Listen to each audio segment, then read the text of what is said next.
오늘은 사이드 허슬러의 레시피에 대해서 여러분들과 서울경제 박혜국 기자님을 모시고 얘기를 나눠봤습니다. 와비파커 얘기를 이렇게 제가 들은 적이 있는데요. 와비파커도 처음에 창업할 때 자기가 잡을 가지고 창업에 대한 실험을 해가면서 나중에 이 창업이 정말 될 것 같다 마음이 들었을 때 그 본 직장을 버리고 이제 창업에 매진을 했다고 그러더라고요. 그래서 두 개를 동시에 이렇게 했던 경험을 와비파커가 많이 얘기를 하고 있습니다. 그래서 사이드 허슬러라고 얘기를 들어보면 어떻게 생각하면 생소한 단어일 텐데요. 우선 사이드 허슬러라는 것에 대한 단어의 정의를 간단하게 한번 얘기해 주시겠어요? 아까 제가 그 영상에서 보여드렸던 그 꼬마아이 사진. 그러니까 꼬마아이한테는 제일 중요한 게 그 친구의 본업은 노는 거잖아요. 놀고 먹고 자는 거잖아요. 근데 놀고 먹고 자는 시간 빼고 나머지 시간에 자기가 3살 때 갖고 있어 놀던 장난감을 여기 실어가지고 벼룩시장에 가서 파는 거예요. 그러니까 쉽게 얘기하면은 본업을 지키면서 나머지 여유 시간에 자신이 하고 싶어 하는 일을 그게 창업이 됐다. 아니면 근데 사실은 이게 돈과 연관된 일들이 많기 때문에, 왜냐면 사람들은 뭔가 그래야지 동기부여가 되니까. 그래서 그런 일들을 하는 사람들을 사이드 허슬러라고 요즘에 이제 정의가 되고 있죠. 네. 자, 그런데 사실 어떻게 생각해보면은 굉장히 좋은 개념이기도 한데, 또 다른 측면에서 보면은 인간의 집중력의 한계, 이런 것들에 대해서 분명히 많은 연구들이 또 나오고 있어요. 그래서 사람은 결국은 알고 보니, 하나밖에 집중을 못하는 동물이더라. 이런 측면에서 봤을 때는, 어떻게 생각하면은 하나도 하기 힘든데 여러 가지 일을 동시에 하면서 이도 저도 못 되는 상황이 또 나타나지는 않을까, 이런 우려가 좀 있습니다. 그거에 대해서는 어떻게 생각하시나요? 저는 이런 생각해요. 제가 사이드 허슬러를 만나본 결과 그 하나라는 게 자기가 어떤 조직에 있으면 그 조직에서 하는 일이 자기의 하나 일이 아니라 결국에는 자기 자신인 거예요. 그러니까 사이드 허슬러가 그러니까 회사 일도 하면서 자기 나가서 자기 취미 생활이 됐다, 아니면 다른 걸 통해서 일을 진행을 할 때 그 사람이 할 수 있는 그 유일한 거는 자기 자신을 위한 것이다. 이런 거를 저는 좀 느꼈거든요.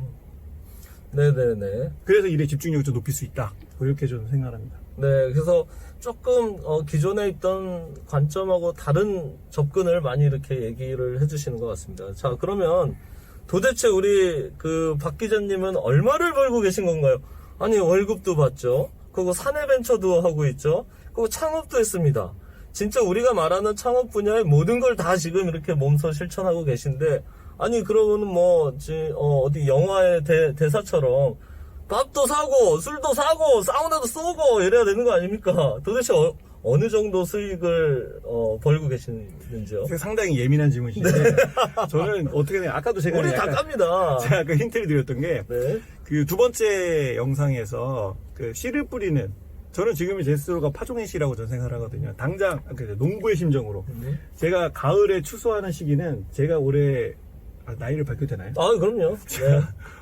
액면이 있기 때문에 다 알고 있습니다. 올해 42살인데 한국 나이로 42살인데 저는 45살 이후에 그때가 저한테는 가을에 추수의 시절이 온다고 생각하기 때문에 지금은 얼굴 말고는 없다. 네. 이렇게 이제 설명드리겠습니다. 지금 씨를 뿌리는 시기다. 맞습니다. 라고 이렇게 얘기를 해주셨습니다.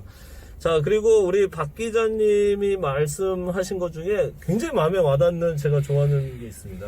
바로 doing is everything. 액션이 가장 중요하다, 이렇게 말씀을 해주셨어요. 그래서 사실 액션을 하기 위해서는 굉장히 에너지가 또 많아야 됩니다. 그래서 우리 박 기자님을 보면 항상 에너지가 넘치시는 그런 기운을 받고 있습니다. 혹시 박 기자님이 좋아하시는, 아니면 존경하는 그런 창업가라든지 아니면 롤모델이 혹시 있나요? 저는 모르겠어요. 남들은 다 별로다. 나는 내가 스스로 롤모델이 되겠다. 그런 건 아니고 제가 네. 저는 일단 창업이 됐던 아니면 저는 사실은 대학교에서도 제 경제학이나 경영학을 공부하지 못했거든요. 저는 다른 인문학을 나왔는데 저는 제가 책을 통해서 뭔가 그런 걸 본 적은 별로 없는 것 같아요. 다만 아까 영상에도 제 설명 언급했던 그 MJ 드마코라는 사람, 네. 제가 그 부일초 차선을 읽으면서 사실은 전 좀 감명을 받았거든요. 그렇다고 해서 그분은 저를 모르는데 그잖아요. 근데 저는 다만 그 책에서 좀 많은 힌트를 얻었던 것 같아요. 그리고 동기부여가 된 거. 왜냐면 그분도 되게 처절하게 살거든요. 네. 처절하게 그 누구보다 열심히 시간을 잘게 쪼개가지고, 그리고 자기가 원하는 꿈을 위해서. 그 책에 보면 이런 얘기를 해요. 부의 3원칙이 있다. 그래서 3F라는 개념을 설명을 하는데, 첫 번째 F는 패밀리, 가족입니다. 네. 두 번째는 피트니스, 건강. 세 번째가 뭐냐면 프리덤. 저는 요게 상당히 인상이 남았어요. 왜냐면 우리가 속칭 부라고 얘기하면 가장 구성 요소 중에 제일 중요한 게 뭡니까? 돈이잖아요, 머니. 네. 근데 이 사람이 생각하는 부의 3원칙에는 머니가 없어요. 그러니까 이 사람이 원했던 거 뭐냐면 부라는 거는 그저 따라오는 거고 자기가 진짜 쟁취하고 싶었던 것은 가족과 자유와 건강이었다. 그것을 위해서 자신은 열심히 살았다. 어린 시절에. 저는 그 부분에서는 되게 좀 약간 뭐랄까 임프레션을 좀 받았습니다. 네. 다만 제가 그분이 저도 모르는데 제가 뭐 그래서 그분은 되게 존경한다 이렇게 얘기하기 좀 어려울 거예요. 네, 아마 이런 생각을 갖고 또 사시기 때문에 그렇게 에너지가 넘치지 않나 생각이 듭니다.